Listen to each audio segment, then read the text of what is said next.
Hello everyone, good evening. Okay, so hope everybody is doing well. Okay, so basically we have with the last lecture on the control block of the MIPS, we have successfully completed the MIPS portion of the module. Okay, so this module basically has two parts. First is understanding the lower level aspects of a computing system. All right, so that is where we introduce you to the processor architecture. We look at the assembly language programming, okay, and then we understand how instruction is uh, fetched, decoded, executed, and so on. Okay, so we understand the internals of a processor. Okay, so that is the first half of the module. All right, and now we are going to switch to the other side, the upper end of a computing system, where we are going to be looking at how, uh, at a higher level, we can design systems from a software perspective. Okay, and we're going to be introducing you to the OS concepts and how to design a multi-threaded application. Okay, so for this, there are some software also that you need to install. Okay, and I have actually uploaded a document to tell you which software to install. That is actually part of your lab folder. Later I'll just go through so that you understand what we're supposed to prepare, okay, for the lab portion. All right, but before we get to that, we will be understanding some basic concepts first on what are interrupts, what are memory transfers. All right, and then we will go on to some concepts of the architecture design for a software system, and then uh, find the motivation towards going in a OS or going towards an OS. All right, so let me get started, okay, with sharing the screen here.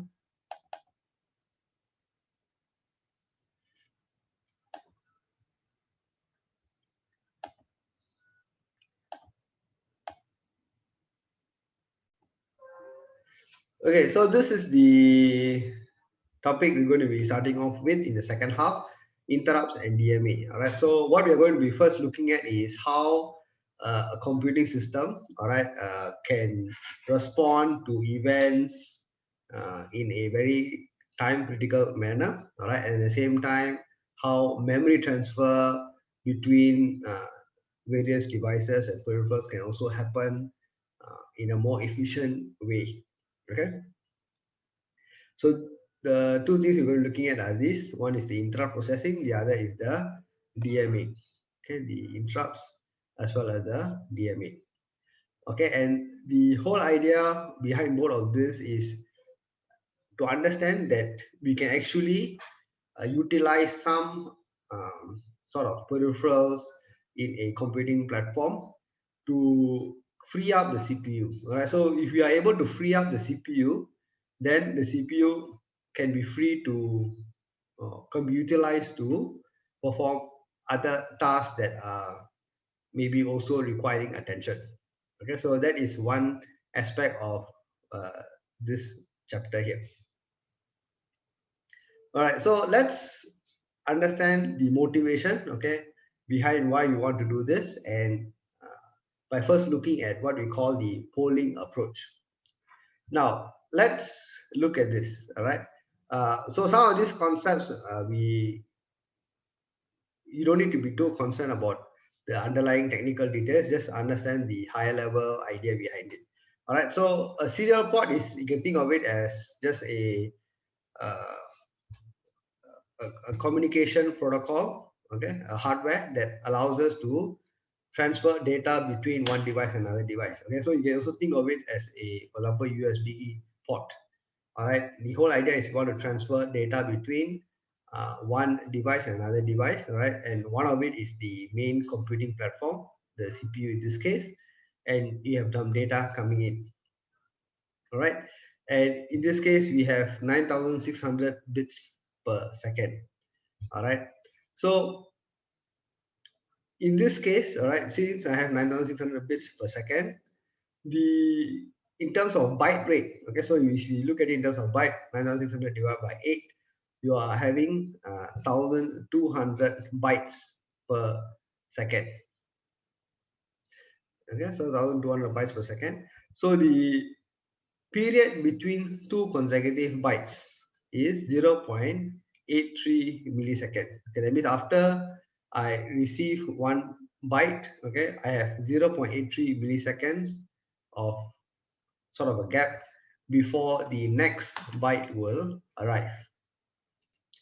Okay, now in a system like this, okay, so imagine that right now you connect your phone, all right, to your computer using the USB cable, all right, and you are going to maybe transfer a image file over.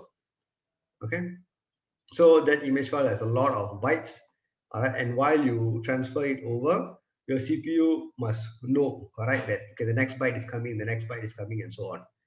Okay, so you cannot just transfer one chunk of data, you will have to transfer, for example, byte by byte. Okay, now how will the processor, okay, know when a new byte is available? All right, so this is important, correct, because the processor could be busy doing a lot of other stuff, correct, but yet something is coming in to the system, okay, from another device.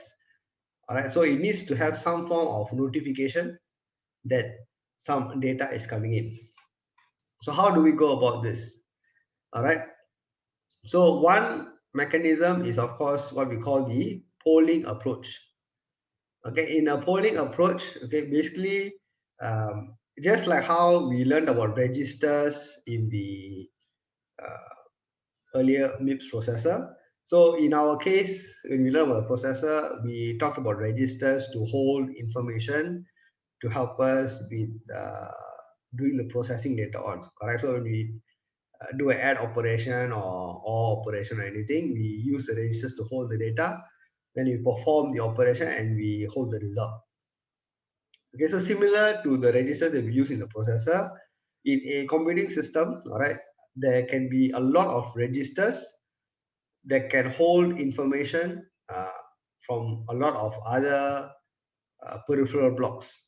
And at the same time, you can also hold or you can hold some control information. That means if I want to change the way some aspect of my system behave, all right, then I can also configure the registers accordingly.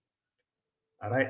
So of course, these are things that sometimes we do not uh, take notice of, all right, but in the end, I mean in the lower level, okay, the controller or the processor that we deal with has a lot of registers to control all the various aspects of the whole system. Okay, so just like how fast data is being transferred, okay, how bright your screen is going to be, and so on. So everything has some registers to hold information to control the behavior. Okay, so in this example, since we are expecting data through the serial port, or you can think of it as a USB port also, all right, within the serial port, okay, that means when the processor itself, okay, the whole chip that you are dealing with has the main CPU, okay, and then you have all these other peripheral blocks. Okay, so different blocks can be used for other things. So for example, one of it could be used for Wi-Fi. Okay, one of it could be used for Bluetooth and so on. Then one of it could be used for the serial, and one of it could be used for USB and so on. So all of them are actually internally connected to the CPU, and the CPU manages all these blocks. Okay, so for the processor to know that some data is going to come in through the serial, what I can do is I can look at the serial registers, okay, the serial block registers or the USB block registers, and check those register values and the way the hardware is designed. Okay, so we only look at the design of the processor itself, but you can extend that idea to the whole system. So for every subsystem here, the Wi-Fi block, the Bluetooth block or USB block and so on, all of them have internal registers which can automatically update, okay, as and when it detects something is happening. All right. So in the serial register or the serial port block, okay, you can have a status register to give us information on exactly what is happening. That means I can use this status register to actually know that some new information is actually coming through on the serial port. All right. And what I can do here is, if you look at this sort of a simple pseudocode here, what we are trying to do is we are trying to check whether the register flag is true. So in this case, we assume that if that flag is set to true, then a new data has arrived. Okay, and once the new data has arrived, we can read the data, process the data, and then clear the flag. Okay, so this is what we call a polling approach. Okay, so this is basically a infinite loop. Okay, as you can see, and what I do in this loop is nothing more than keep checking, all right, for the flag to be set. And once the flag is set, or some register bit is set, I will know that some new data has arrived. All right, and with that I can now process the data. So this is the very basic approach which we call polling.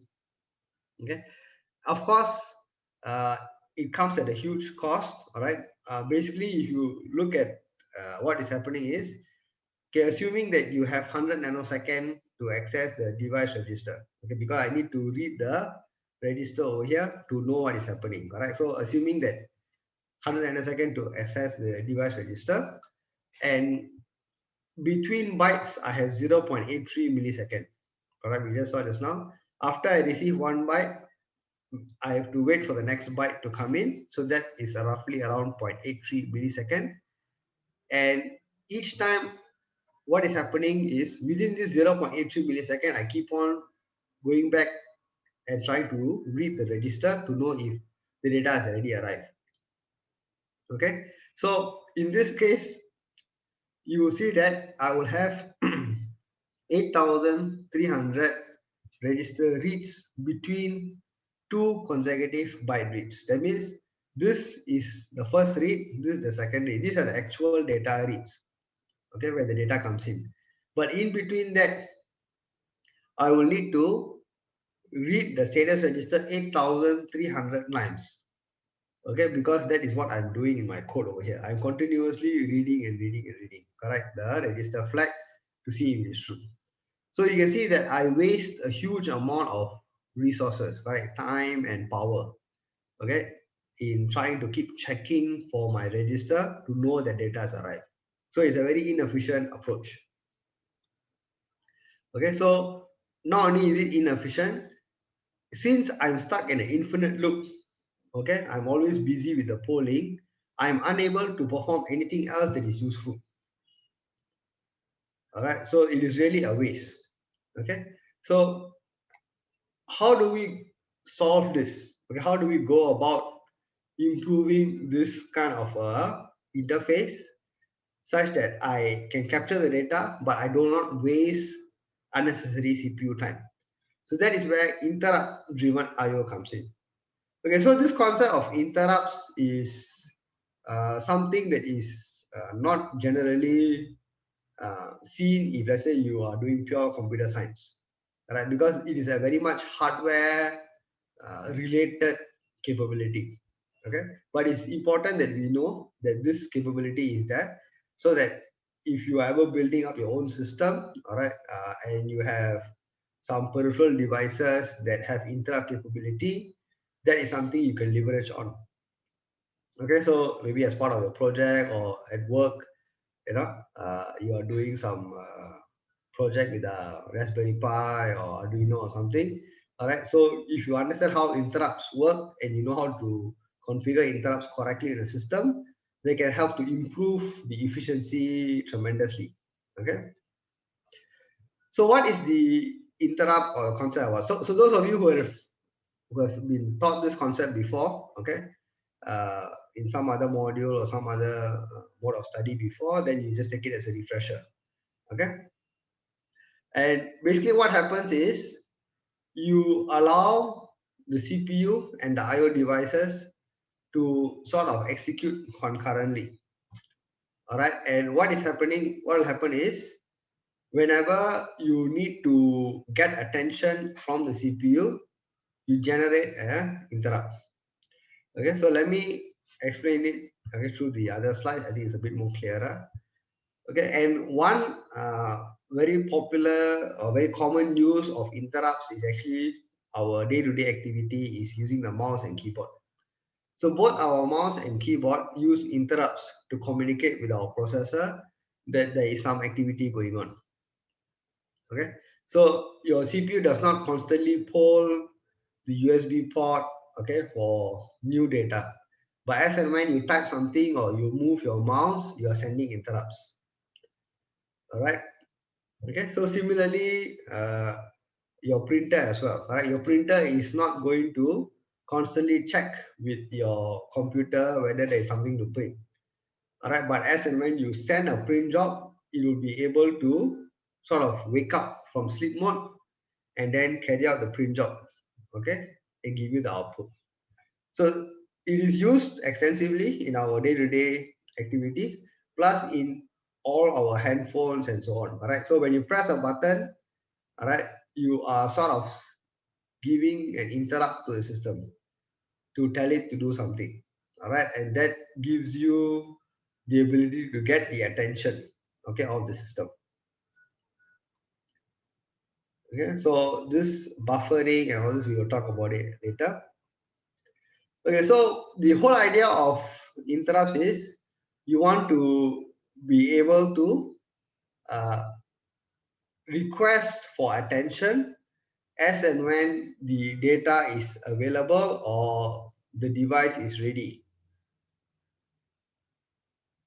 Okay, just like for example, you are transferring a large file to a thumb drive.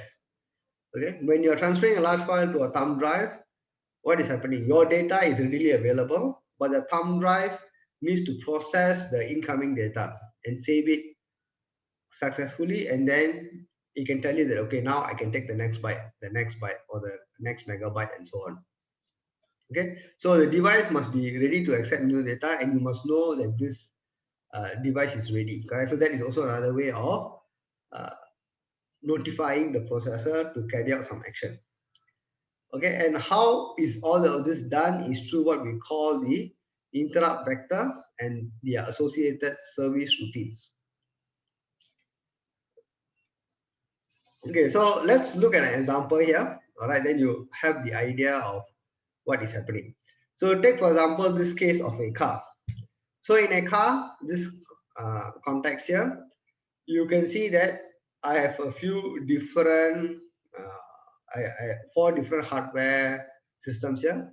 One is the airbag sensor, okay, the brake sensor, and fuel sensor, as well as the real-time clock. Okay, and as you can see, we have assigned some priority levels. So this is important because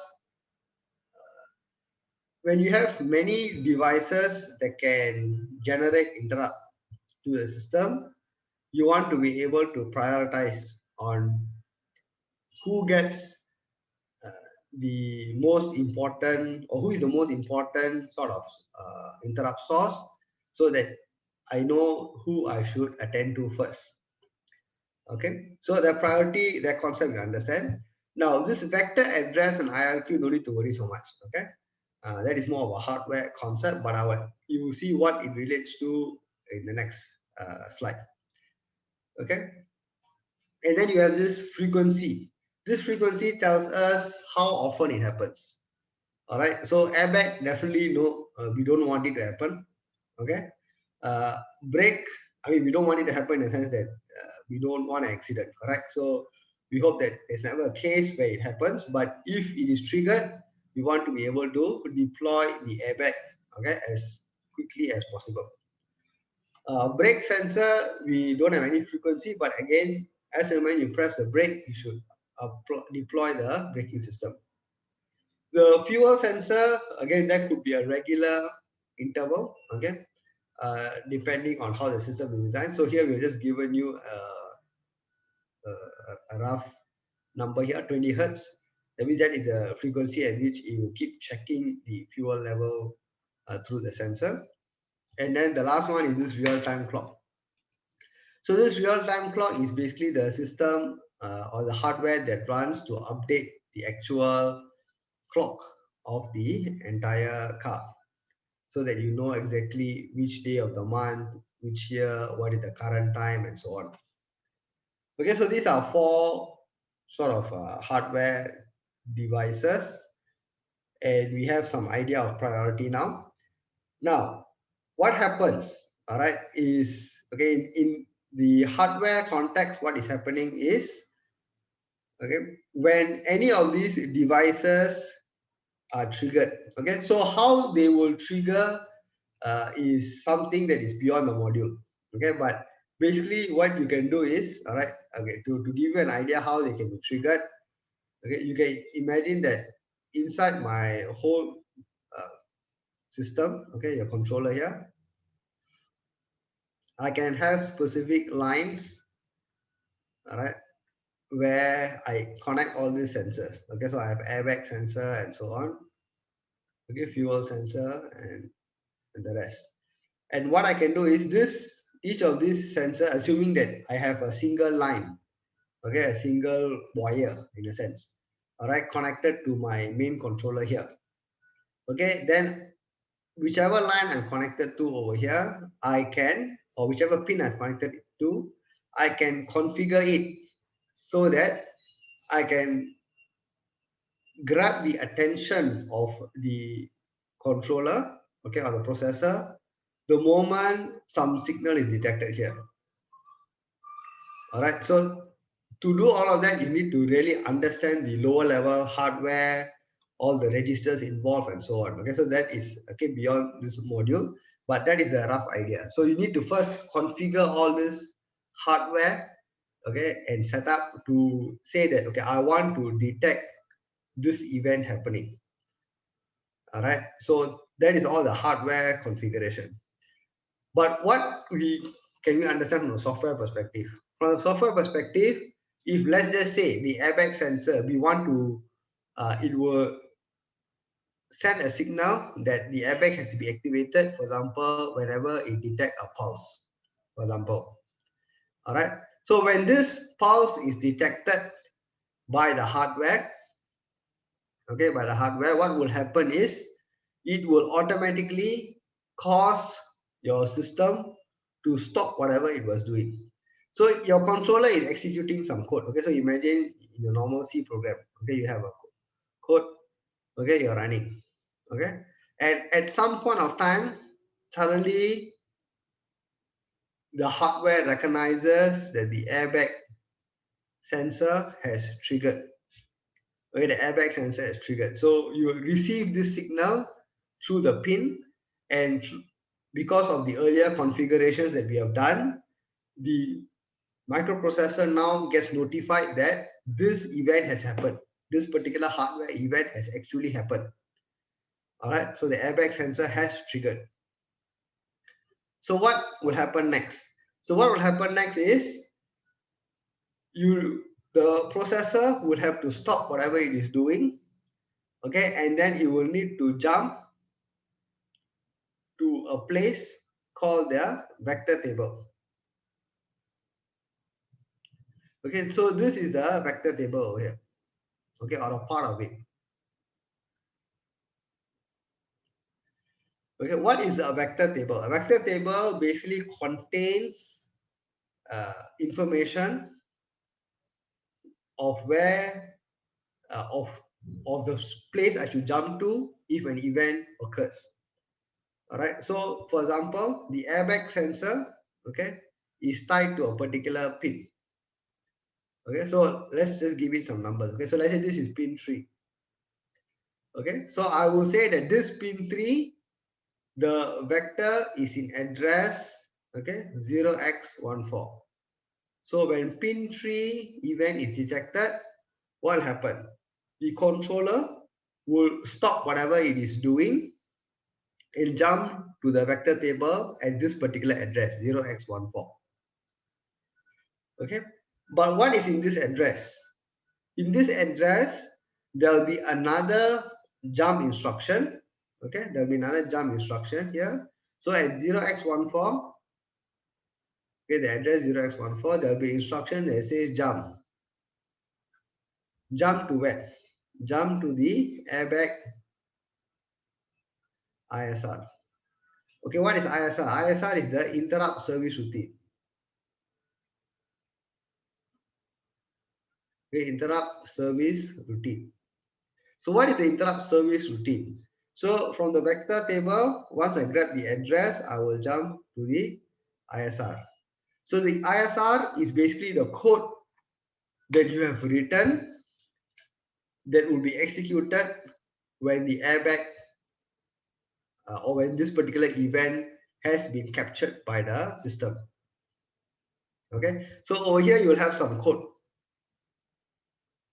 Okay, you'll have some code, and this code will only be executed if this event has happened.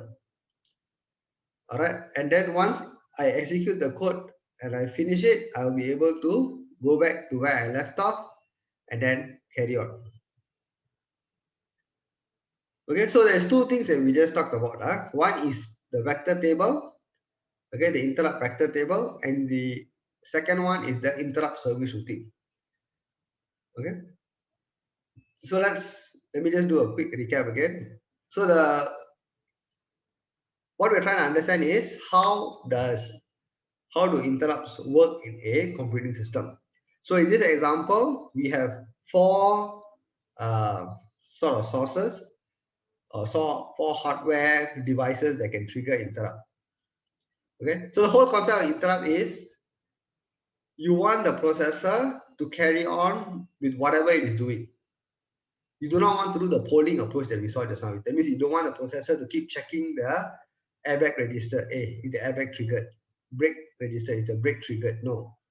You want the processor to be doing meaningful things, but if the brake is pressed, I want to know. If the airbag is triggered, I want to know. So that is why we call it interrupt. That means you are interrupting the current flow of the program because something important has happened. So for this whole mechanism to work, there are two parts to it. One is the vector table and the interrupt service routine. So that is this. Okay, so for the hardware perspective, what we just need to understand is I can configure the processor to detect events, all right, that can happen, which when I want to tie these events to interrupts. Okay, so in this example, I have used airbag, okay, and I have said that I want to tie it to pin 3.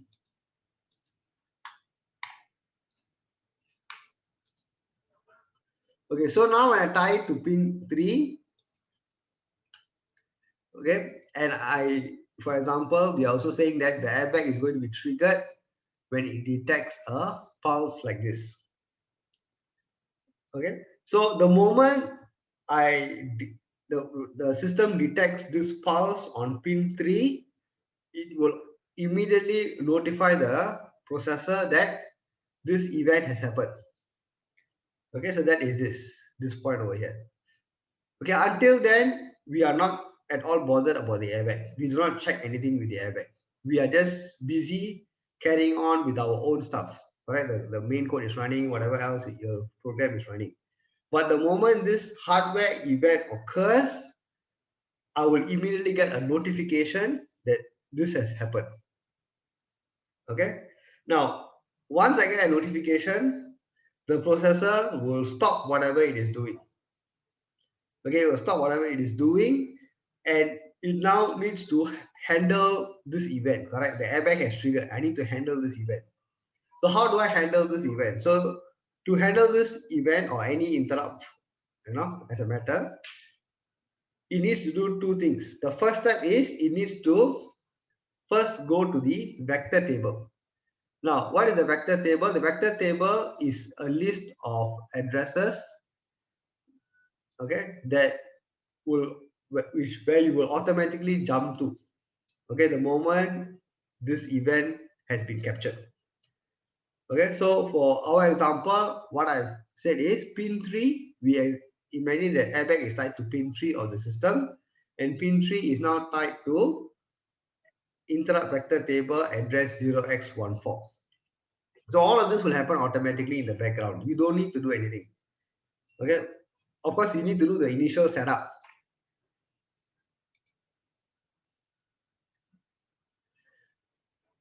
Okay, so the pin being hardwired to a memory address is just an example I'm giving. All right. In reality, it depends on what is the actual peripheral you're talking about. Okay, so if you go back to, let's say, the example of data coming in through the USB cable or Wi-Fi data packet coming in and so on. So that data, when it comes in, it may not trigger a physical line. Okay, it may update some register, which can then trigger an interrupt. Okay, so it all depends on how the system is designed or the controller you're dealing with is designed. So I'm just trying to use a simple line as an example. Okay, so that we can sort of relate to this event and how it causes a change in the behavior. Okay, but it is there will be lines, okay, where you can configure and you can say I detect a pulse, then I want to interrupt. Okay, that is also possible. Okay, so you have lines that can support this kind of feature. At the same time, you can also have other internal peripherals which are not tied to external lines, but internally when something happens, you can also trigger an interrupt. Okay, so in this example, we are saying that pin 3, which is tied to airbag, okay, what will happen is the moment I detect this pulse, I will stop what I'm doing and I'll jump to address 0x14. And what is inside 0x14 is an instruction to say jump to airbag ISR. Okay, and airbag ISR is the actual code, is the interrupt service routine, which means the actual code for the airbag, okay, if it is detected to be activated. Okay, so that ISR will then execute. Okay, and once I finish the ISR, I'll be able to return to where I left off and then just carry on. Okay, so the same thinking applies for all the interrupt. So it's fuel, clock, break, doesn't matter. The concept is some event will trigger an interrupt. Okay, and when that event triggers the controller, then the microcontroller, the processor will stop whatever it is doing. It will go to the vector table. So the vector table will have an address associated with that particular event you want to capture. Okay, so inside the vector table, I will then know where is the actual code, the interrupt service routine tied to this particular event. And then I'll go and execute that code. Okay, so that is the whole idea of interrupts. Okay, so that is basically what I sort of explained, all right, in this slide over here. Okay, so what is the main difference between the polling and interrupt? In the polling, you are explicitly checking for something, you are maybe calling a function and so on. Okay, so in a polling approach, everything is still going in the sequence in which you have written the program. Okay, so inside my main program, I execute something and then I can jump to function A, do something, then carry on, then jump to function B, do something, and then carry on after that. Okay, so everything is done in a particular sequence, exactly the way you have programmed it. All right, but in interrupt context, it is very different because you only write the code that will execute if the event happens. Okay, so that is the ISR. So this is the code that will execute when the event happens. If the event never happens, then you never execute the code. Correct? So just like the airbag. Okay, if the airbag sensor is never triggered, then you will never execute the airbag ISR. Okay, but it will still be there. Alright, it's just that it's never executed. Okay, and the other important thing is you also do not know when it will trigger. So you can never draw a line beforehand to say that at this point in the main code, okay, at some point in the main code over here, I will jump to ISR. No, because you never know when it will happen. Okay, the only thing that you know in terms of jumping from one place to another place is if you explicitly write a function. Okay, because you will call the function. So that runs in the sequence in which you have written the code. Okay, but for ISR, you just write the code and then you configure all the things that are associated with this event that you want to capture that can trigger this code. So if the event happens, this code will execute. Okay, if the event is never captured or is never triggered, then the code will not execute. All right, so that is the whole idea of interrupts. Okay, and as you can see very clearly already, that this gives us a lot of improvement in efficiency compared to the polling approach, because right now I do not need to keep on checking for something. As and when the event happens, I get notified and then I can handle the event. Okay, which is a lot more efficient compared to keep on checking whether the event has already happened. Okay, it's just like your phone, correct? Is efficient if you pick up the phone to check when you get a notification, correct? But if you keep checking it every time, even though there is no notification, then you're wasting a lot of time, correct? So it's the same thinking. Okay, so of course, with interrupts, there are also other things that we need to deal with. So these are some of the issues. So let's look at them. So the first one is synchronous and asynchronous. Okay, so the asynchronous aspect is that you never know when it's going to happen. Correct. So if you never know when it's going to happen, one of the things about interrupts is there's no such thing as passing parameters at that point of time, because you do not know when it's happening. So you can't pass parameters. Of course, the interrupt service routine can have access to global variables, okay, and some other common data structures, okay, that is shared between your main code and interrupt. Okay, but it's not like a normal function call where you pass in parameters. Okay, so that luxury is not there. Okay, so at the same time, we need to be aware that it can happen anytime. All right, so your processor, okay, in some cases might be able to must be able to handle the event and deal with it in a proper way wherever those kind of events happen, okay, asynchronously. Then there is also the other type, which is synchronous interrupt. Okay, so what is synchronous interrupt? Synchronous interrupt means it sort of happens in line with the processor executing some instructions. Okay, and these are usually related to either some fault in the instruction. Okay, for example, you try to divide by 0, okay, or some other fault within the processor. That means you try to execute some instruction, and for some reason it had some failure. Okay, I couldn't execute, so it may raise what we call a software interrupt or a software trap. Okay, so those are what you call synchronous. The other one is asynchronous, where they are tied to external events. Okay, so the next thing is handling multiple interrupts. Like what we just saw, we have the airbag sensor, we have the fuel sensor, we have the brake, and so on. Okay, so how do we deal with multiple interrupts coming in? So that is where the concept of priority is important. Okay, so you need to have a concept of priority so that you know if multiple interrupts happen at the same time, who should be serviced first. Okay, so in this case, okay, at this point of time, okay, what is happening in, okay, so this is another example where you are talking about nested interrupts. Okay, so this is again tying in with the priority concept. So what is happening here is, while I'm executing the program, at this point of time, the event related to the interrupt X has triggered the system. So I will stop whatever I'm doing and I will jump to the interrupt handler. Okay.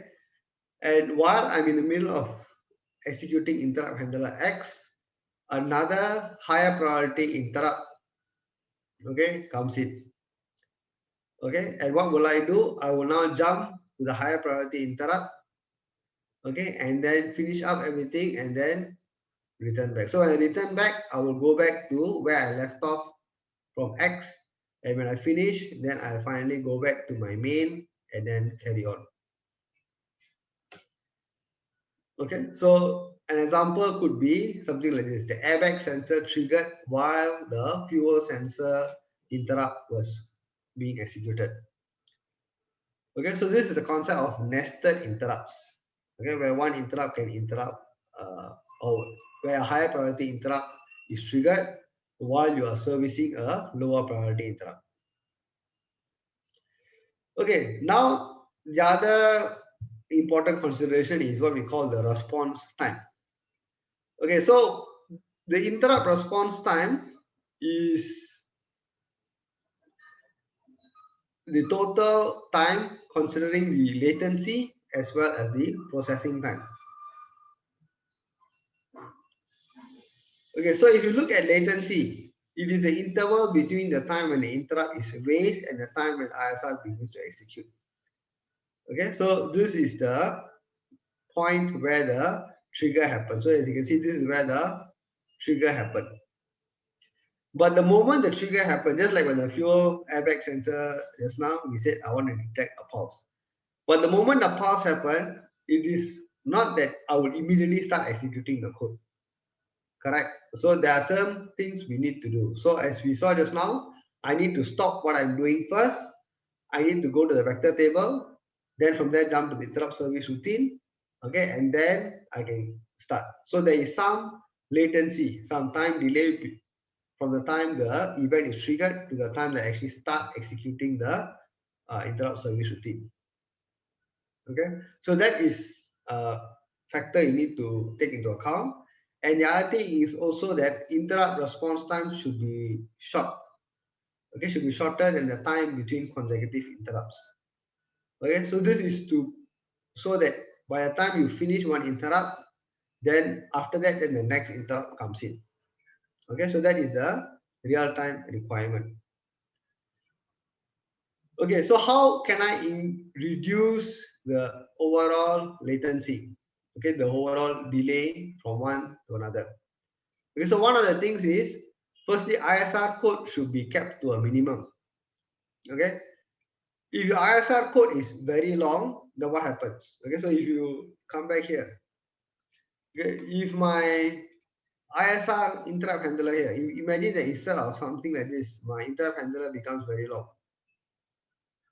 Okay, same thing. This one also becomes very long. Okay, then what happens?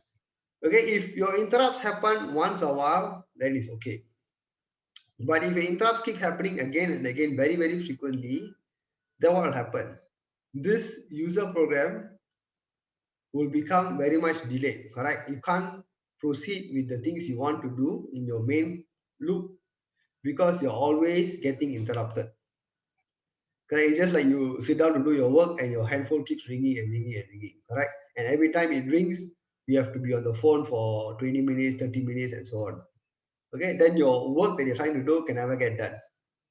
Correct? Whereas if you get only a few calls and each call is only a few minutes, then you can handle the call and you can still complete your work. Correct? So it's the same concept. Okay, so you want to keep your interrupts short, okay, and and direct to the point. Okay, so you do not want to have too much of time spent in the interrupt because you want to make sure that the main loop that you have is able to carry on.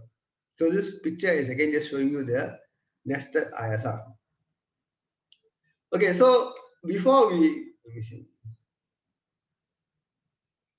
Okay, so before we carry on, let me just come back to this slide to explain something else. Okay, so in this slide, uh, you can see that just now, as what I mentioned, okay,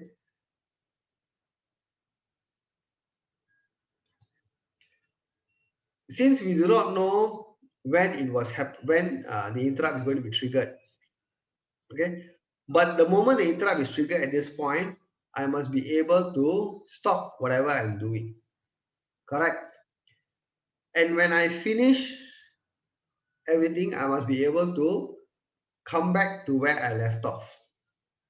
Correct? Because I need to come back to the same point here and then start executing from there.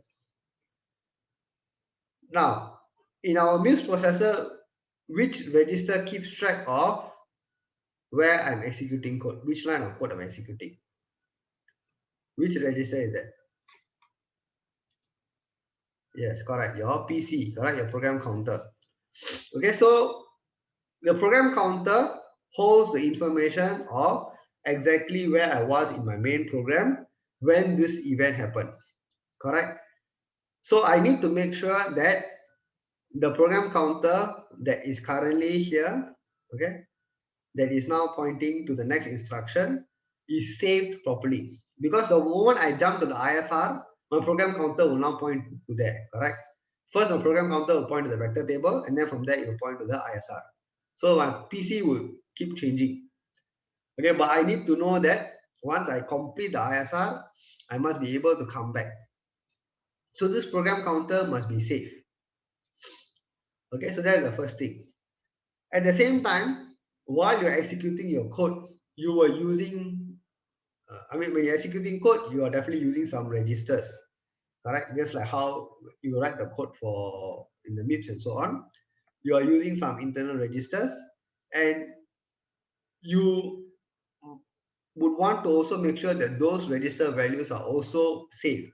Okay, because if your ISR also overwrites those register values, then those information can be wrong. Okay, can be gone.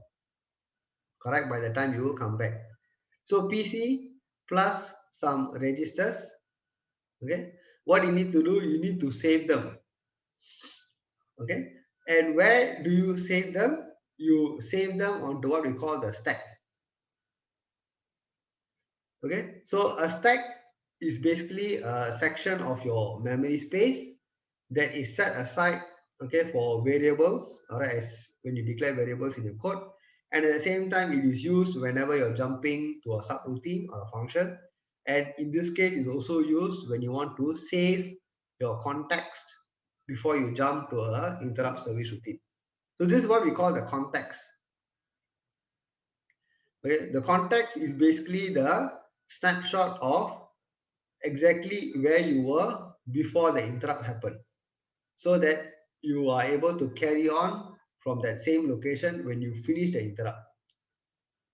Okay, so at this point of time, okay, saving the context is where you save the context. Okay, you save the context, and when I finish my interrupt and I come back, okay, when I come back to come back here, what I need to do is I need to restore the context.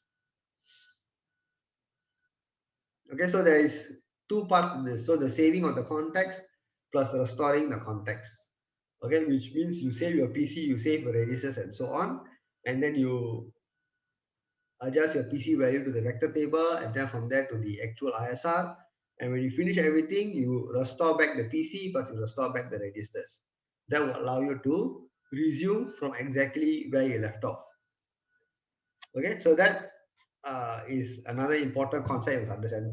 Okay, the good part is all of this is done in the background by the processor hardware.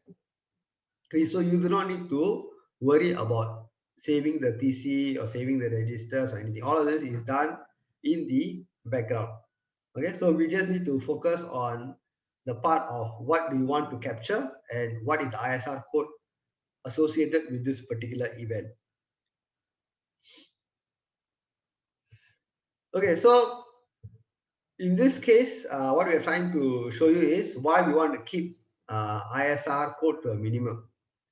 Okay, so in this case, in this example, what is happening is a task is sending a communication reply to maintain its connection with the peer. So this communication task here is to maintain a connection, okay, between one device and another device.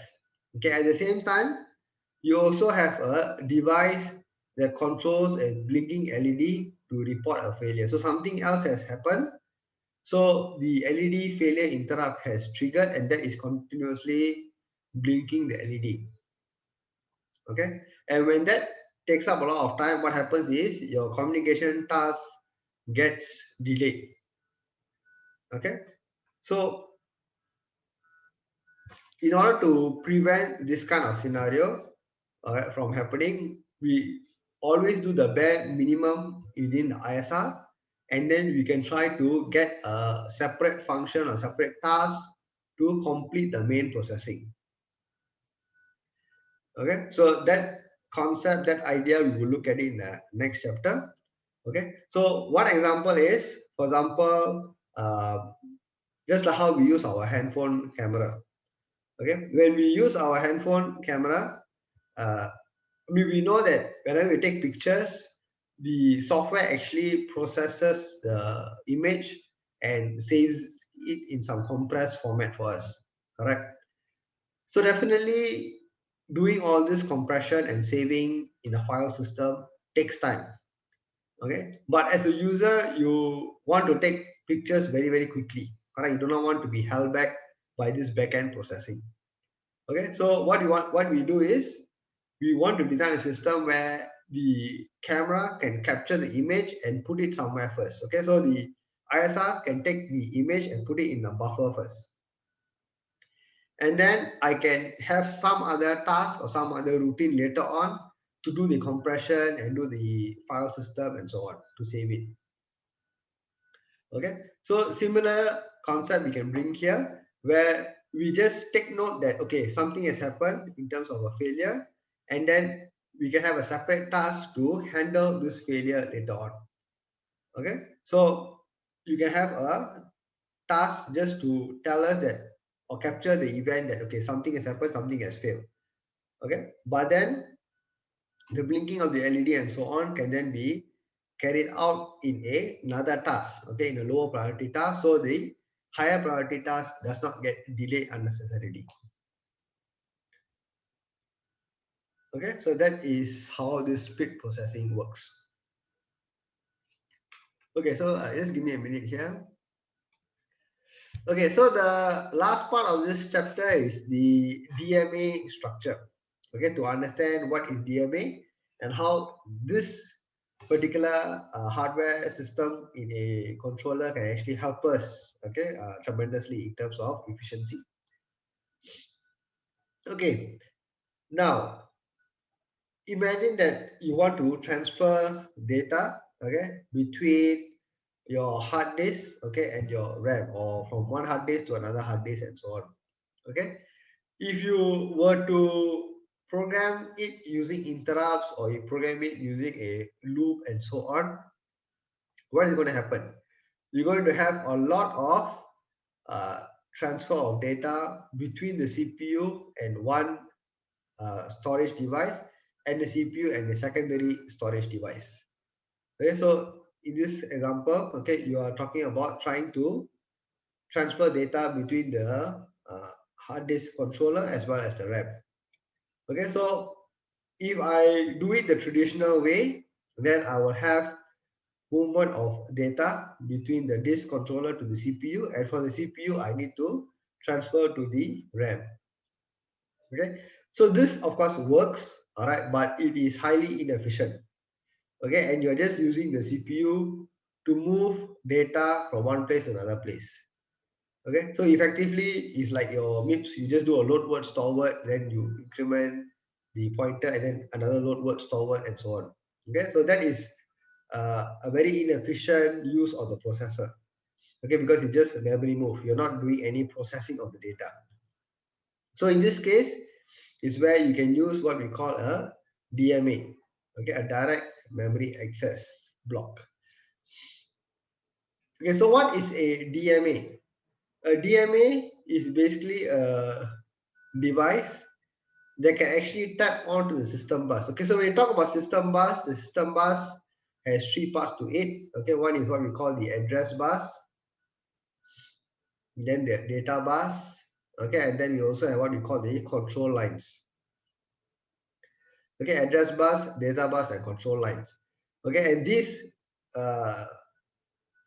or this system bus is basically needed for the processor to actually talk to the memory as well, or as well as all the other subsystems in the that it has. Okay, now when a DMA comes in, the DMA is now able to also get access to this system bus. And when the DMA is able to do that, what it allows it to do is it can now take over the bus to do this block movement of memory of data from the main memory to IO devices without getting the processor involved. Okay, so that allows it to make the whole transfer of information more efficient because now the processor is freed up. It doesn't have to do this task of moving data from point A to point B. The DMA can handle that, and processor can do other more meaningful things. Okay, so there's a few steps involved. Okay, so I'll show it here. Then the previous slide is the detailed explanation. Okay, so if you look at this, basically what is happening here is I want to transfer data, okay, from my hard disk drive, okay, to my main memory here. Okay, that is the main thing I want to do. So over at the hard disk drive, okay, I have some address. Okay, so maybe I say that over here I take the data from 0xa000. Okay, and then I transfer it to main memory starting at address 0x8000. Okay, so this is are the two addresses. At the same time, I also know that I want to transfer maybe 1 kilobytes of data from the drive to the main memory. Okay, so what do I do? So as far as the programming is concerned, what I do is I still need to write some code because the DMA controller still needs to be configured. Okay, so what I need to do is I need to first program the DMA controller with the information. So what is the starting address and what the source address and the target address. Okay, so that is this information. How much uh, of data I need to move, and maybe there will be some other console register information that I need to update. Okay, so that's the first thing, the first step over here. Okay, once that is done, the DMA will put in a request. Okay, we'll put in a request to the device that, okay, I want to take data from you to transfer over. Okay, and once the request has been sent, of course, between the disk controller and DMA, there could be other communication, but once that is settled, the data transfer, okay, so that is step 2, and then data transfer will take place. Okay, and once all the data transfer has been complete, the device will send an acknowledgement that it has completed the data transfer, and only when everything is done, that means the full 1 kilobyte of data has been transferred over, then I can generate interrupt. Okay, so this is where the configuration of the control registers comes in.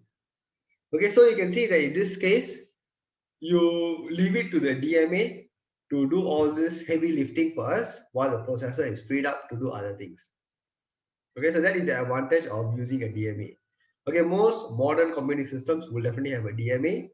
Okay, which if you are able to program it, you will be able to perform these kind of activities in the backend while the processor can do other more meaningful stuff.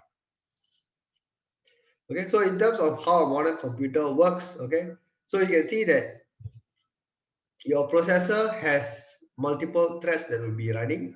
This concept of threads we will be covering soon. All right, and every device that you're talking about, whether it's your keyboard, your mouse, your writing pad, anything, will be able to communicate with the processor using interrupts, okay, or using the data bus, or by using some IO requests. Okay, at the same time, these devices can also have transfer of data through the processor, okay, or it can also directly perform transfer of data using the DMA. So there are different ways of performing this data transfer. Okay, so this sort of gives you an idea of how interrupts and DMA come in to allow a computing system to actually work. Okay, so in this lecture, basically what we have done is we have learned about all these basic concepts of interrupts and DMAs and how we can put things together to get it to work. Okay, so with this understanding, we have some idea of this concept. Okay, so in the next lecture, we are going to next set of slides, we are going to be going through the concept of motivation behind multi-threaded programming. Okay, so I think we can take a short break now. Okay, now it's 7:35. Let's take about 15 minutes break. Okay, and when we come back, I will go through with you the next set of slides. Okay, to understand some different software architectures, and then from there we will understand the motivation behind why you want to go into the direction of integrating an OS into our system.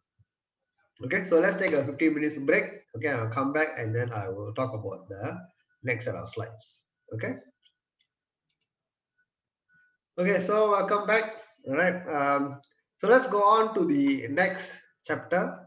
All right, on the real-time software architecture.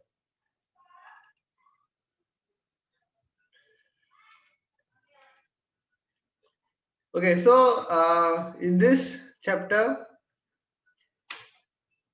what we are trying to do is trying to get an understanding of the different ways in which you could design a software architecture and why we want to move towards the operating system. Okay, the motivation behind it. Okay, so that is the objective. So what is a software architecture? It's basically a structure of how we can actually design the software, okay, to solve a particular problem. Okay, and the structure is important because that will determine the whole framework where we can add more functionality, fulfill more requirements, and so on. Okay, so it is important that the architecture that we decide should be already uh, thought through.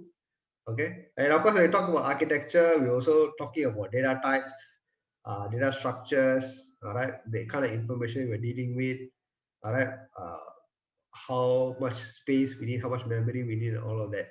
So all of that sort of encompasses the software architecture.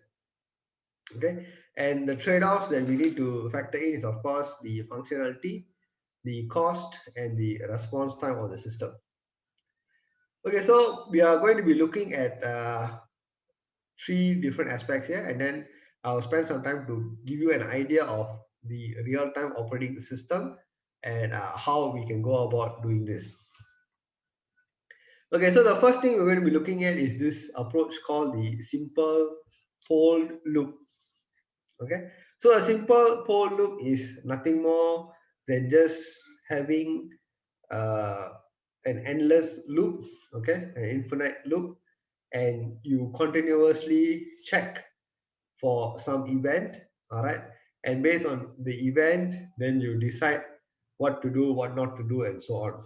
All right, so for example, here what we have is an infinite loop here, and inside this infinite loop we check for a flag. All right, so when we say check for a flag, we saying the idea or the concept is that if this event has already happened, okay, this flag would have been set. A flag, you can think of a flag as a register, some variable, and some bits in the variable represent this particular flag. Okay, so if the flag is set, this event has happened, so we can process the data. Okay, so if the packet is here, we process the data. Okay, then similarly we can always add on more functionality. All right, that means we can say that, okay, if packet is here, do this. Next is if button press, okay, then do something else, and so on. So I can keep on adding more if statements or put it into a switch case and extend this polling approach to handle different kind of inputs, different type of events that can happen. Okay, so it's a very simple, straightforward approach. Every time some new event comes in, you add another if statement, you add another switch case entry, and so on. Okay, so That is, of course, one way of doing it. In some cases, you may want to have some delay between processing the event and then processing the next event and so on. Okay, so for example, in this case, okay, we check for a flag. After the processing has been done, we want to wait. Okay, again, this could be maybe because of the way the hardware is, or you are trying to communicate with another device. So after you send out, for example, in this case, you want to send out from one device. Okay, so let's say device A to device B, you're sending some data. So that is a process event. But after you send the data, maybe device B needs some time to process it. Okay, so you put in some delay before you send the next data packet over and so on. Okay, so you can sort of think of it as a delay that we intentionally put in to make sure that we process the event, have a delay, and then the next time we process it again. Okay, so it's again the same concept, only thing is we are now having a delay.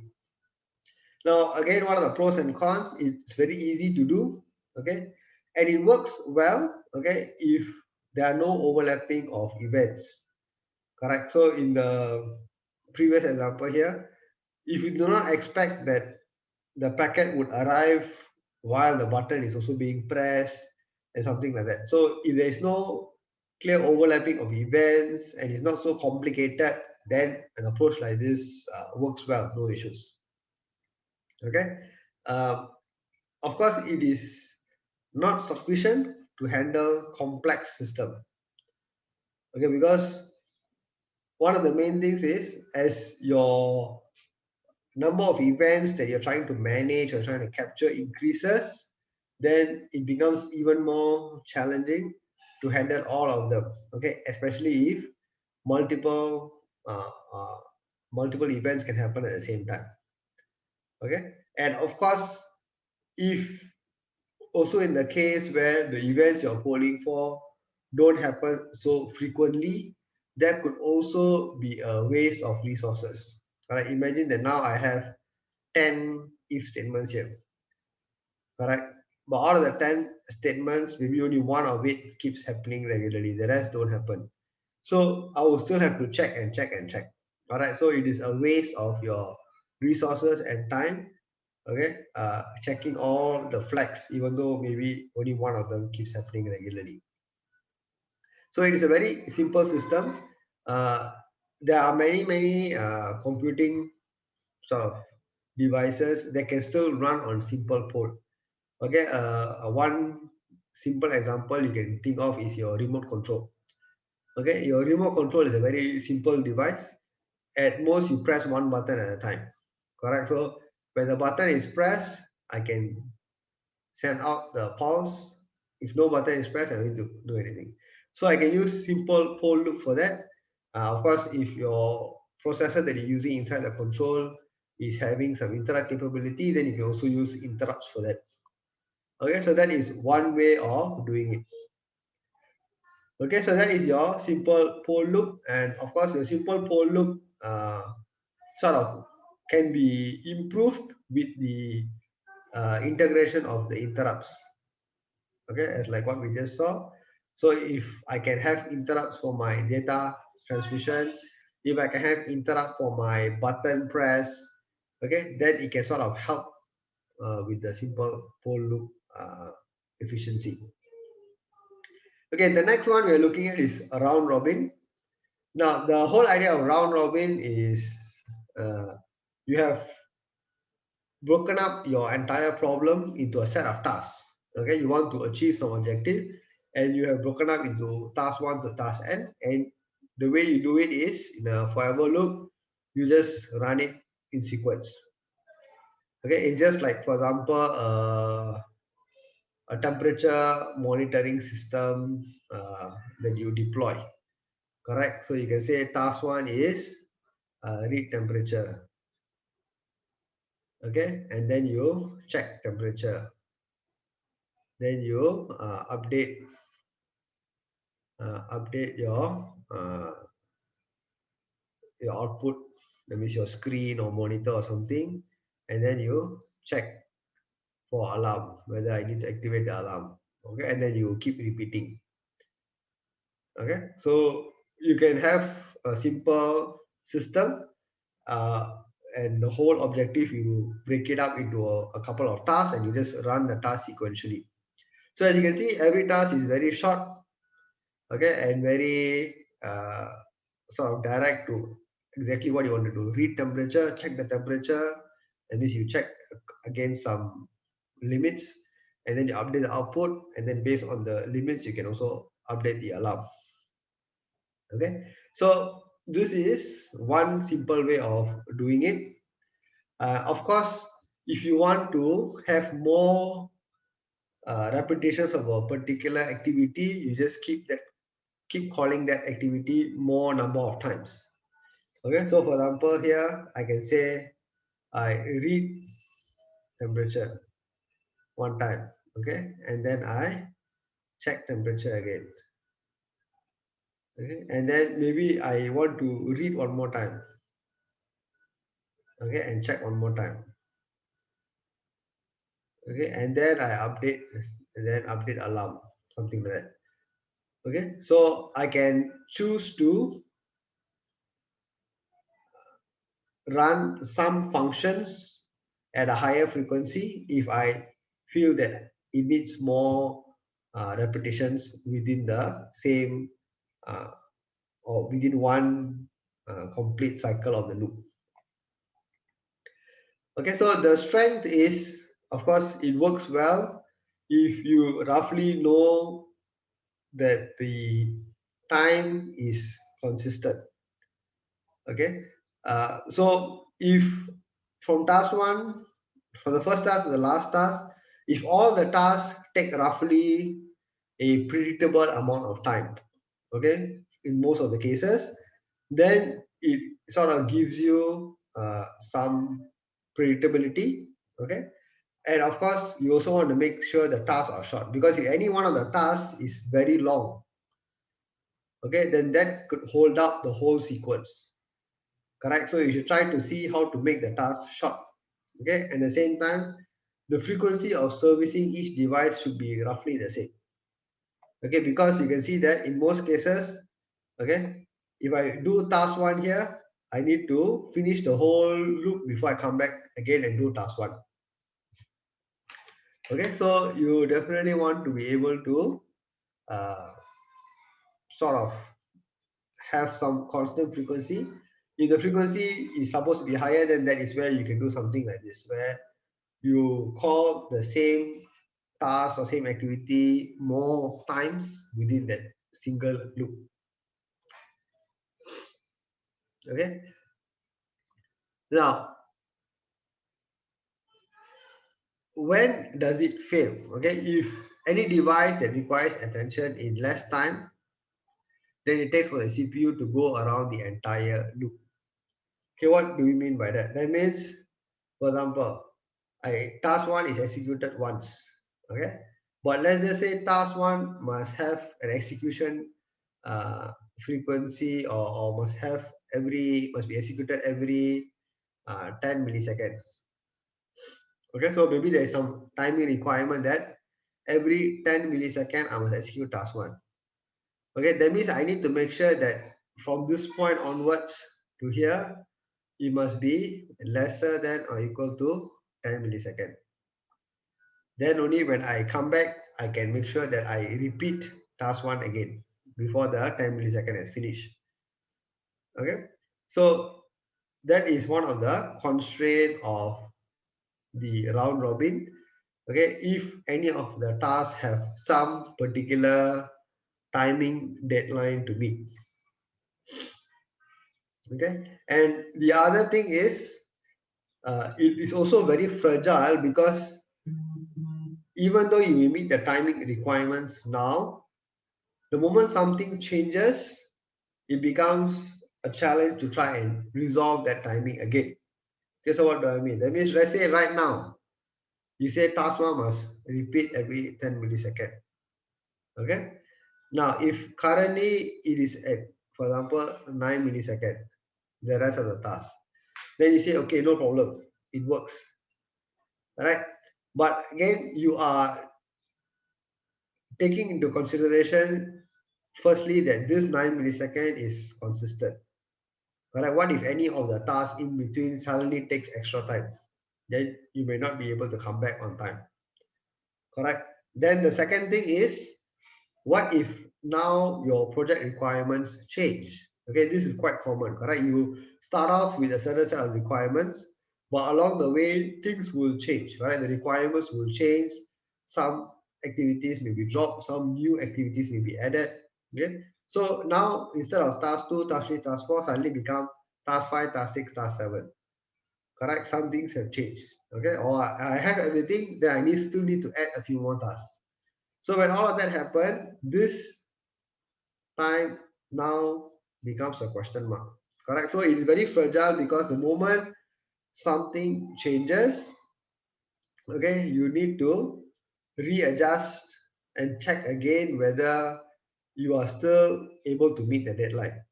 Okay, so it is only good if it's very predictable, very consistent, okay, and the timing sort of deadlines can be met consistently. Okay, the moment something changes, it's very difficult to predict whether you can still fulfill the deadline. Okay, so of course that is where your round robin with interrupts come in. Okay, so what is round robin with interrupts? You still do round robin, okay, to perform the basic activities, but anything that is time critical, okay, you can put them into ISR. Okay, so let's look at this example. Okay, so why is this better? Okay, so coming back to this, let me just come back here. Let's assume that task 1 here is to check for a switch, whether you got pressed the switch or not. That means only when I'm executing task 1, I might be able to detect that the switch was pressed. Correct? What if I press the switch after task 1? Okay, I press the switch after task 1. And before I reach the end of the loop somewhere here, I already released the switch. Okay, so when I finish my loop and I go back to the beginning, I may not even have registered that the switch was pressed and released. Correct? Because only task 1 is supposed to check for the switch.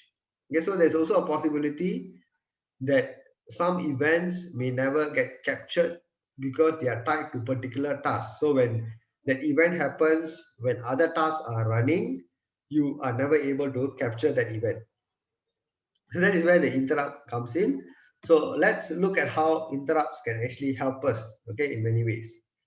So what we can do is we can use the interrupt service routine. So again, mapping the interrupt, configuring the vector table, ISR, and so on, the part we have seen. So what we are going to do or focus now is what should you do in ISR that can now be extended in the main loop. Okay, so let's assume that in the ISRA, I'm trying to tie to the switch. So the switch that I press will automatically trigger ISRA. Okay, so let's assume that this mapping has already been done.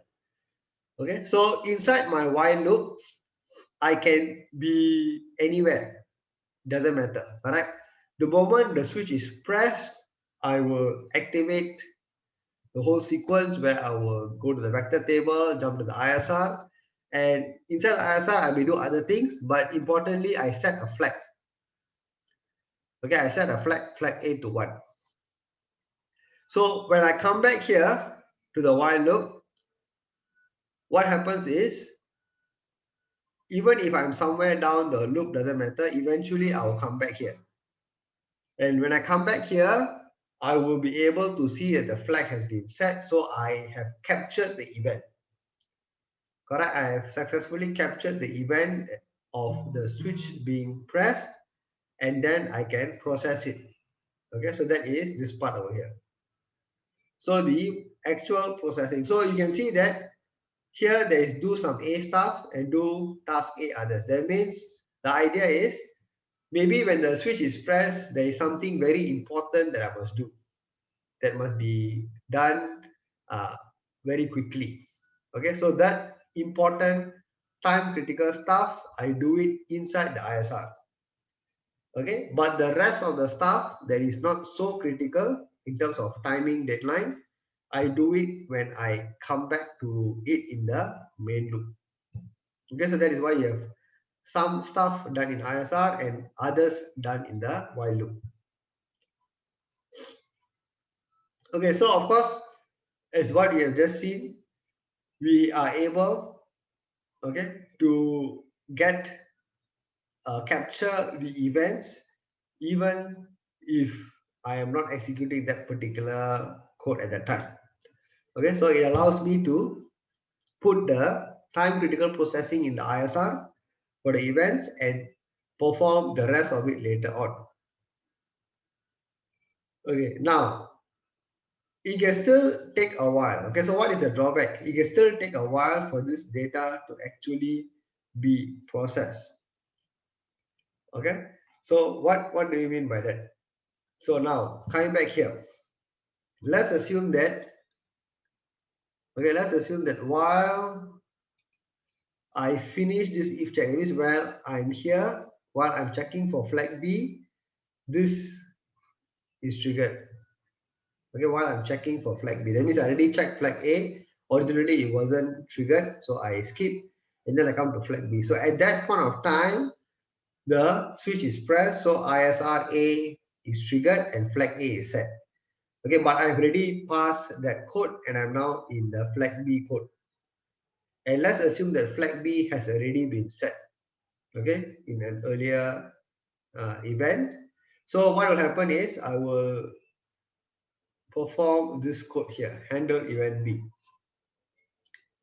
So if handle event B is, let's say, very long, 500 milliseconds, 1 second, 2 seconds, okay, I need to wait until this handle event B is complete before I can return back to the beginning of the while loop, okay, and then carry on and process the task A others. Okay, so it can still take a while for me to complete the entire action depending on where I was in the main loop. Okay, so that is of course one of the issues that we have to deal with. Now, so what is another alternative approach that can help us to overcome this particular challenge? All right, so one of that is we can do what we call the function queue scheduling. So in the function queue scheduling, what we do is we sort of use the interrupts and put it into a or use the interrupts to fill up the round robin sequence. Okay, and then keep on updating this sequence as and when interrupts occur. Okay, so what we do is we have the interrupts, okay, and the interrupts may still do some basic stuff for us, okay, in terms of what is important, but after it does some basic stuff, it does not set a flag. Okay, in the previous case we set a flag, okay, we set a flag and we check for that flag in the main code. Okay, but here instead of checking the setting a flag, what we do is we enqueue a function. Okay, so for example, function A. So whenever interrupt service routine A is triggered, we will do some stuff associated with interrupt A, and then we will enqueue function A. Okay, so once I come out from the interrupt, what will happen? I will check while one. Okay, inside the while one loop, I will check whether the queue is empty. If the queue is not empty, it means somebody has enqueued something. So if somebody has enqueued something, I will dequeue and then execute that particular function. All right. So basically what this does is it ensures that if an interrupt has occurred, okay, if an interrupt has occurred, okay, it will help to enqueue that function immediately and at the same time process that function in the main loop. Okay, while the time critical stuff is still handled in the interrupt service routine. Okay, so this will sort of link up both the interrupt concept with the round robin concept. Okay, so only thing is now this round robin sequence is not fixed. So it is not A, B, C, D, A, B, C, D, and so on. If interrupt A occurs, I will handle some activity for interrupt A and then enqueue task A. Okay, so the whole or the total amount of work you need to do for activity A is split into interrupt and task. Only thing is the interrupt is a small portion which is important and time critical, and the rest I do the enqueuing in the task. Okay, so that is what the function queue scheduling is doing. So it's easy to enforce the priorities, okay, because you are the one who is deciding to put it into the queue. Of course, it is a bit more complexity in the coding because you need to implement this function queue in your code. Okay, but again, these are not new stuff. There are a lot of readily available libraries that you can tap on to implement these kind of structures in your code. Okay, so the last part here is the real-time operating system. And what is a real-time operating system? The whole idea is to be able to handle multiple tasks, okay, and to come up with the infrastructure to coordinate tasks, okay, and at the same time provide other services like memory management, disk access, and so on. So a real-time operating system is all about creating a framework for multiple tasks to sort of talk to each other and perform tasks both individually and collectively. Okay, and when can you say RTOS is good? Okay, when you have a very complex application, then you have many parts to interact. Okay, and it provides you with a very nice framework that you can build upon and extend. Okay, so of course the drawback of RTOS is something that takes quite a bit of effort to load and get started with. All right, when you want to migrate a system from a non-RTOS to an RTOS, okay, and then we also need to take into factor other consideration like whether is it free or what's the cost involved, okay, and how much space it occupies and so on. Okay, so this gives you a summary. Okay, now let me give you a better idea of what is RTOS or from a practical perspective. Okay, so just give me a minute here. Okay, so let's look at it from a practical perspective and then try to understand um, how we can go about building a system that is based upon multi-threading. Okay, so the whole idea of RTOS here or OS in general is to create a multi-threaded program. Okay, now let's think of a real world example. Okay, so let's assume that you want to develop. Okay, so right now, of course, there's a lot of hype about self-driving cars. Okay, so if you talk about let's create a self-driving car. Okay, and try to think of how we can go about using an operating system based platform to create a self-driving car. Okay, so let's draw the car here. So you have a car with the 4 wheels. Okay, so of course you also have things like your headlights at the front. Okay, you have some rear lights, some brake lights. Okay, and of course one of the important things here is your lidar. Correct, your lidar is basically your device used to scan your surroundings. Okay, and of course besides the lidar and the top, you may also have other uh, sensors to check for obstacles in the front and the back and so on. Okay? So let's keep it simple. So these are all the things that you have.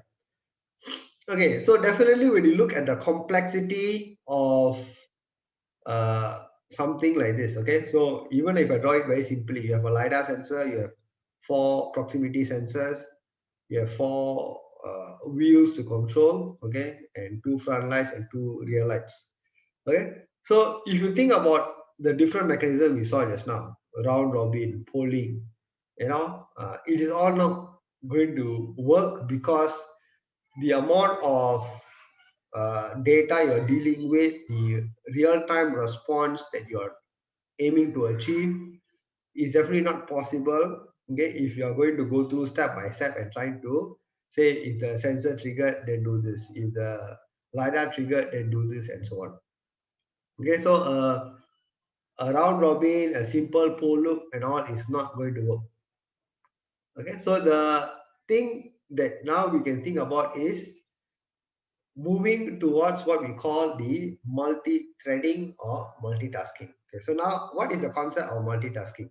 Okay, so what I'm trying to do now is to give you a high level view, correct, of what is a multi or OS based program. And then when we learn the theory part of it, then you can relate back to this example and sort of have a better idea. So in multitasking, the idea is you create tasks that will behave uh, in a both uh, in a silos kind of manner as well as in a group kind of approach.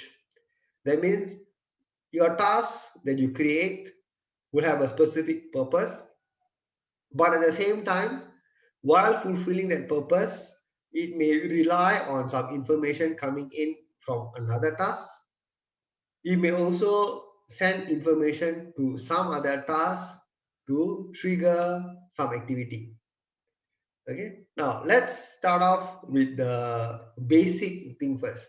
Okay, so if let's say I start up a self-driving car, the first thing that I will need to do is of course the LiDAR. Okay, so the LiDAR is basically sending out light beams, okay, in all directions to get a 3D map. Okay, so we will simplify it, okay, and just call it a task LiDAR. Okay, so the purpose of task LiDAR is of course to get the data from the LiDAR to know what is happening. Okay, so there should definitely be a brain, correct, a master task to oversee everything that is happening. Okay, so let's call that task the T brain. So this is the brain of the whole system. Okay, to decide what to do next, how to plan, and so on, or to trigger some activity. Okay, and of course, besides LiDAR, there could be specific tasks for the sensors. Okay, so T sensor. Okay, that is for the front sensor and the rear sensor. Okay, let me change the color here. So I call it T sensor. Okay, then you can also have T lights. This is to control the lights. Okay, and then finally you can have one more, okay, for the T motor control.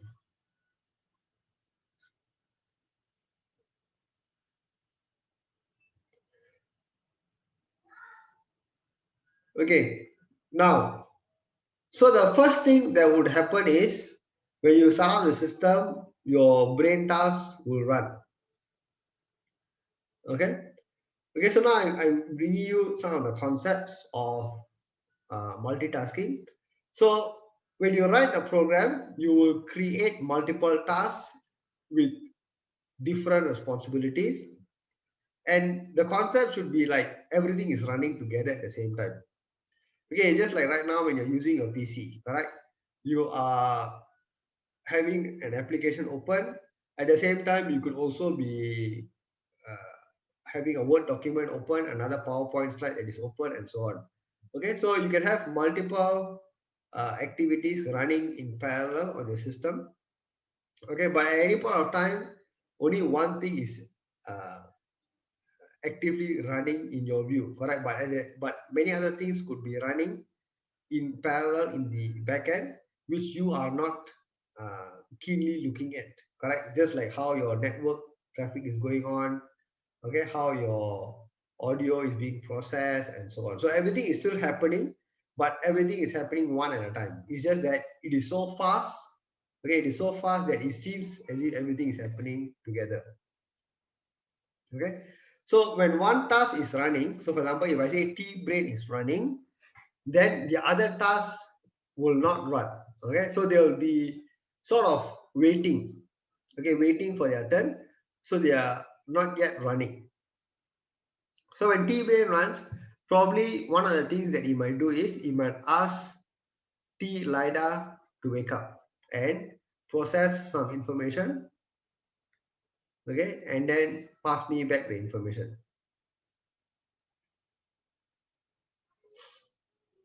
Okay, and once I get back some information from the lidar, okay, I may be able to process this data, okay, and then I might be able to decide what to do. Okay, so of course right now I put it such that every time T brain must send a command, then lidar respond, correct? But it could also be in a way that, okay, another alternative way in which you can decide or run this is the moment the system start up, okay, every 100 millisecond the lidar will send a data packet to T brain. Okay, so you can also write a program where one task is periodically, okay, every 100 millisecond, for example, sending the updated data to another task. So it doesn't need to be asked for it, it just automatically keeps sending it every 100 millisecond.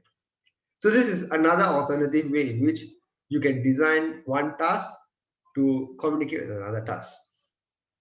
Okay, so once I process the information, what can I do? Okay, so assuming that the lidar tells me that, okay, the surrounding is clear, I can move ahead. Okay, can I straight away move? No, because I may also need to rely on sensor information. Correct, so the sensor can also be programmed such that it will also send back data periodically. So I can use all this information to decide what to do. Okay, should I move my car? Should I wait? And so on. Correct. So if let's say I decide to move my car, so I need to do two things, correct? I need to wake up the T light stars, and at the same time, I also need to activate my T motor task. Okay, so of course, all the while your T lights was waiting, your T motor was also waiting. Okay, but the moment it gets some new signal from the T brain, it can wake up and then it can start to process the information and then carry out the appropriate action. Okay, so you can now start to maybe wake up and then start to say, okay, I must switch on some lights or off some lights or whatever. Okay, then the motor might be also say, okay, I need to move forward or right or something like that. Okay, so of course, while this is going on, your data is still coming in. Your lidar data is still coming in. Your sensor data is still coming in. Correct. So all of this is still coming in, and your T brain is still processing. Correct. That means the processing is not just I do one time and that's it. Correct. I process, I send out, then I process again, I send out, I process again, and send out. So I will be doing this processing at a regular basis. Correct. Okay. So of course, this gives you the idea of uh, how you can design some multitasking system. Okay, and when you create a multiple tasks, you are having different sensors, different, I mean in this case different inputs, different outputs, okay, and different data to deal with. Okay, now when all this is happening, okay, of course I must also provide maybe the ability to do manual override. Right? Because if something goes wrong, I must be able to do manual override. So I must have another task to say T manual. Okay, that means in the event that the driver wants to overtake and not let the self-driving carry on, I must be able to override. Okay, so if I'm going to allow that, then what will happen? That means this manual override will also be able to send data to T light, will also be able to send data to T motor. And in this situation, what can happen? There could be a conflict of instructions, correct? Because on one side, the T brain, which is the auto mode, is sending some information to say maybe go straight, turn on the front light. But the driver who has now turned it into manual mode, who wants to operate in manual mode, will now say he wants to stop the motor. He wants to switch off the light. Okay, so there must be, so now there is this issue of two different tasks trying to update some common structure. So inside these T lights, okay, inside these T lights, you have a common data structure, okay, with holding all the information on the lights. Same thing for the motor. You have a common data structure. Okay, and now you have a case of multiple tasks trying to write to this same common structure to operate the lights, or write to the same common structure to operate the motor. Okay, so we now need to provide some idea, some mechanism to prevent data corruption. Okay, and who should be able to write. Okay, so these kind of things that we things that we need to look into. Correct, and of course, as uh, we also have seen here, for example, in T lights and T motor, you are not running all the time the moment you start up the system. Some tasks will be what we call in a wait state or a block state, waiting for some instruction, waiting for some event. Okay, and when that event happen, then you sort of wake up and then you carry on. If it never happens, then you stop where you are and then you just wait. Okay, so you must also understand the transition between one task, or transition from a task from one state to another state. Okay, how is this done? Who handles this? So all of this is of course managed by the OS, and we will look at how it is done, all right, in more detail. Okay, so with multitasking or with the OS-based system, the one of the key advantages is it is something that if your architecture is designed uh, correctly from the beginning, you will see that it is easy to extend it and grow it, okay, along the way as your system gets more and more complex. Okay, so if suddenly there's a change of requirements, okay, instead of one lidar, okay, maybe you feel that okay, one lidar is not good enough, I want to put two lidar, one in the front, one at the back, then I can get bigger coverage or something like that. Okay, or maybe besides the lidar, I also want to put a camera, a front facing camera, and do image processing.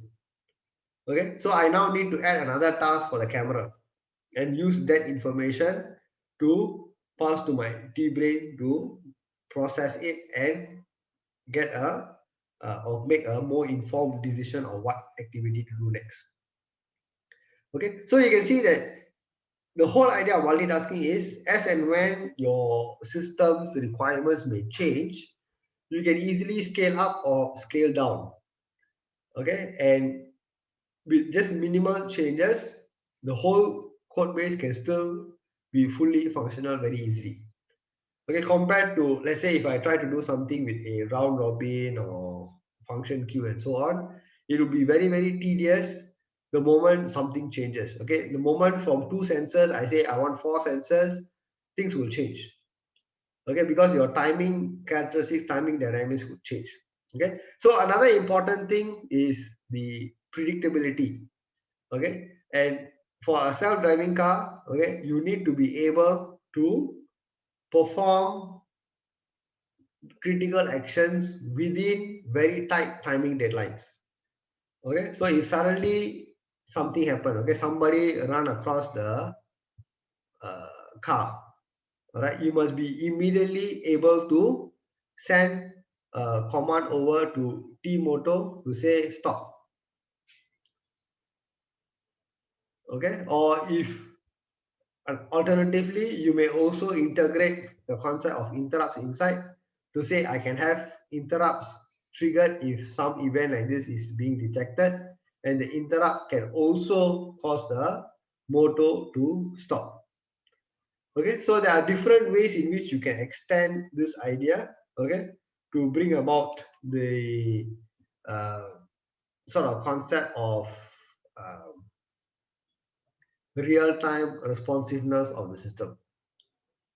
Okay, so that is to give you this high level idea, okay, of where we are and what we are trying to achieve. Okay, so that is the RTOS in general, okay, and what we are trying to achieve. Okay, so the next set of slides, okay, uh, basically what it does is it gives us this overview step by step, okay, in terms of designing the system. Okay, so let me just cover just a few slides for today, just about 6-7 slides, just to give you the overview. All right, and then the rest I will leave it for next week. Okay, so that we can cover all the important concepts together. Okay, now so in terms of multi-threaded programming, okay, what we have is this idea of wanting to learn the aspects of multi-threaded programming and how to put in the different mechanisms in place for protection, passing messages, okay, and synchronization and so on. Okay, so again, why RTOS? Okay, because like what we talked about just now, okay, you can create a very complex software.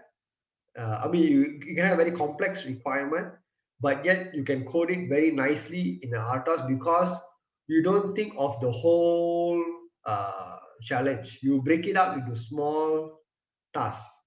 All right, and then you code each task very specifically, and then you think about the interconnection, the relationship between one task and another task, and then you do that at the next stage. Okay, so you don't need to think about everything at the same time. If I want to write a task for sensor interface, I just focus on sensor. I want to write a task on motor control, I just focus on motor control, and then I slowly integrate everything together in my architecture. Okay, so this is basically something that we talked about just now, so I'll not repeat that. Okay, so the whole idea is we want to create a multi-threaded environment. Okay, okay, so this term thread, okay, is sometimes interchangeably used. Some references may call it task, okay, some may call it process, okay, but generally we can say that they all refer to the same concept. That means you have an operating system and you are writing specific tasks or specific threads to perform some very targeted action, and then at the back end the operating system will manage all this for us. Okay, so that is the idea. Okay, and another important thing is we will write the threads, okay, in a way that each thread will behave as it owns the CPU to itself. So when I write a task to control the motors, that task will only think of controlling the motors. Okay, it will not worry about the lights, it will not worry about the lidar, it will not worry about anything else. It will be designed and programmed to focus only on the motors. But of course, the motor task should run if it receives some valid information from the T-brain task or from the manual task. Okay, so we need to now put into context the idea that there will be, even though we write the task as if it is by itself and is separate, there is actually some dependency depending, based on whatever information or whatever knowledge we know from the activities in other tasks. Okay, so we will need to establish a way for tasks to talk to each other or communicate with each other. Okay, so that is the idea of concurrency. So every task will run as if it is all running together. Okay, so we say it's concurrent. Okay, but at the lowest level, only one task will run. Okay, while other tasks are what we call in a suspended state. Okay, and what we can do is, in order to say who is more important, we have the concept of priority. So we can assign different priorities to different threads. Okay, and then allow the scheduler to determine which thread to run next. Okay, so I will not go through the rest of the slides today.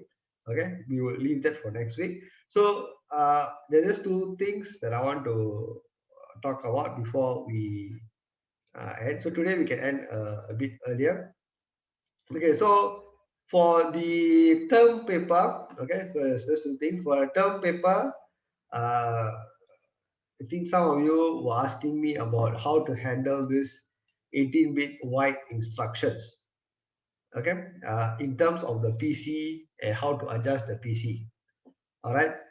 So in our MIPS processor, we say that it is 32-bit instruction, 32-bit wide instruction, and since it's byte addressable, we say that every PC, every time you fetch an instruction, PC will increment by 4 to go to the next instruction. Okay, so in our case, okay, so what we can do is we can simplify this. So since the instruction is 18-bit, so the instruction is 18-bit, what we can say is the entire 18-bit can be fetched. So if this is my instruction memory, every time I will fetch, okay, 18 bits directly into my program counter, okay, to go into the next stage. Okay, so after I do that, I can just say that PC plus plus 1 here, something like that. Okay, so the PC plus 1 in this case would mean that if I'm currently pointing here, the next PC plus 1 will point to the next 18-bit instruction. Okay, so you do not need to be concerned that it's not a multiple of 4, how to deal with it and so on. You can just take it that your processor that you're going to design is able to fetch the entire 18-bit at one time. Okay, and with that, the next instruction will be PC plus 1. Okay, so that is again because a few emails I received regarding this particular question. Okay, so that is all I want to clarify. Okay, the next thing is for us to get prepared. Okay, so the assignment tool has also been uploaded into the Luminous folder. Okay, so you don't need to worry about the assignment questions for now. But what I need you all to do is to install these applications. Okay, so we are going to be using this software called the MicroC OS 3, which is a real-time operating system, and it has been ported to many different controllers. All right, and the version we have is that I have uploaded to Luminous is runs on a Windows system.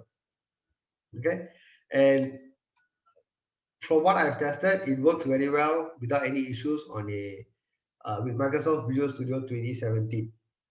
Okay, so I know it's a bit old, but it's still available. Okay, you can download the free community edition version. Okay, from here, you probably need to register using your email and so on. Okay, but after that, you can download it. Okay, please note that in order for you to run it on a Mac, okay, I have not tried it, but some students had faced issues in the past. Okay, so I would strongly recommend that if you are running it on a Mac, try to do some dual boot or virtual machine, okay, and then install the Microsoft Visual Studio on it. Okay, then that would help you to overcome any issues with the OS part. Okay, once you install everything, okay, and it's done, okay, I've given you the Micrium Win32 kernel zip file.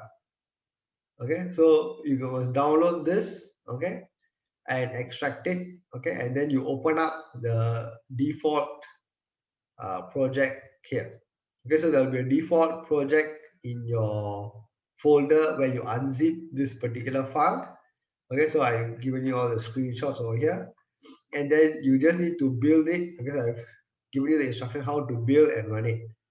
Okay, and once you build and run it, you will basically see the time being displayed there every 1 second. Okay, let me just give me a minute. Let me just bring it up here for you to have a look. Okay, so just give me a minute while I open up the application, and I can just show you what you are expected to see. Okay, so let me show you the environment. So this is the Microsoft Visual Studio. So once you install it, okay, so this is what I mentioned. There will be a Win32 kernel, Microsoft Windows kernel, OS3 VS. So this is the folder, all right, where the OS3 solution will be there. Okay, so once you open it up, you will see a lot of files over at the directory. Okay, so don't need to worry about all of that. We will have some idea of how to modify this code. Okay, once we start up the next lecture. Okay, so this is the default code that you should be able to see. So you just need to build it. Okay, and then you should be able to run it.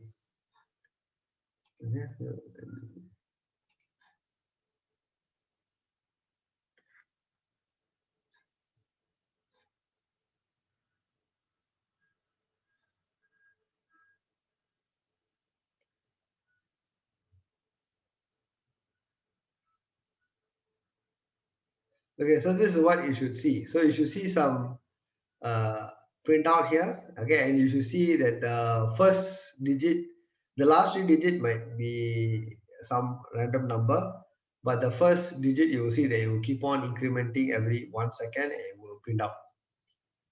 Okay, so if you see this, then there is no issue. That means everything is fine, and you have loaded the or unzipped and loaded the OS uh, correctly on your board, or sorry, on your system. Okay, so if you don't see this or you cannot compile and so on, then we need to check what is the issue.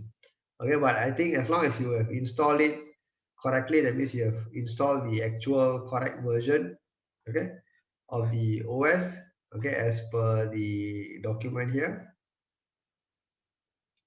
all right, which is this, then I think should be fine. Okay, so this is just one thing I need to prepare. All right, so in next week's class, what we will do is we will first go through this whole lecture topic. So as you can see, this is quite a heavy set of slides, about 80 slides. Okay, why is it so much? Is because I have put in all the aspects of OS based system into this one set of slides. All right, so that when we cover this, we will cover everything step by step. Okay, and then we will learn each aspect of multi-threaded programming and how to put everything together towards our project. Okay, so next week I will focus on this particular lecture as well as the concepts that we need to look at for the tutorial questions as well related to this. Okay, and then from there we will learn how to write the code, okay, for the tutorial as well as for the lab assignment. Okay, so that's all I have for you all today. Okay, so thank you very much. Any questions you all have?